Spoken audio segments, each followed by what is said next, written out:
Okay, hvis vi starter med at kigge på det første billede her,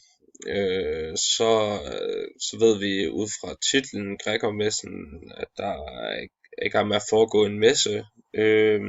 som jo består af en gudstjeneste og efterfulgt af en nadvergudstjeneste, som centrerer sig om nadvernes sakramente. Øh, Og på det andet billede her, hvor der sker lidt mere, der ser man, det er fra det protestantiske kristendom, og man ser en, der prædiker, og man ser også, at, øh, at de to sakramenter, dåben og nadverne, de foregår her, og man ser også, at der er mange præster. Der er både en der, og en der, og en der, og en der. Og alt det her, det giver meget god mening i forhold til det protestantiske kirkesamfund, som hvor Martin Luther han mener, at man for eksempel kun har to sakramenter, nemlig dåben og nadverne, som også er de eneste to, man ser foregå her. Og det hænger også godt i takt med, at der er mange præster, fordi at i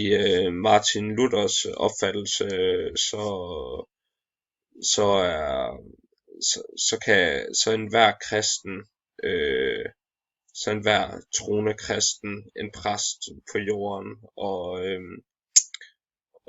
og man kan altså godt udføre nogle af de her sakramenter, og for eksempel døbe et barn,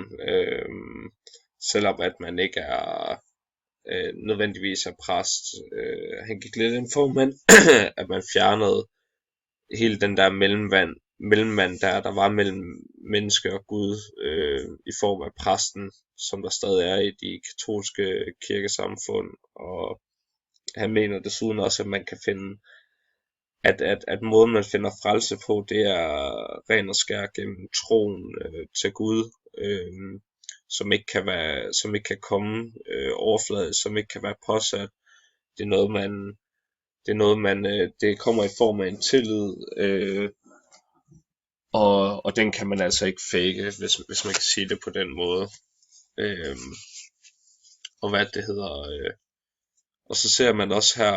i modsætning til det her billede her, at der Jesus, han er ikke det mest iøjnefaldende, der er på hele billedet. Han er i midten af billedet, han er stadig meget betydningsfuld her, men hvad det hedder, der er ligesom mange andre farver, som er med til blandt andet også at stjæle billedet lidt, eller blikket lidt. Men hvis man kigger over på det her billede her, så ser man jo i forhold til de her streger her, der går her også, altså Jesus han er virkelig sat i centrum, og det hænger også meget godt sammen med Martin Luthers opfattelse af kristendommen, nemlig at Guden han har en meget mere central rolle i en eller anden forstand, eller det er måske også forkert sagt, men i hvert fald så det er Gud, der er det centrale, og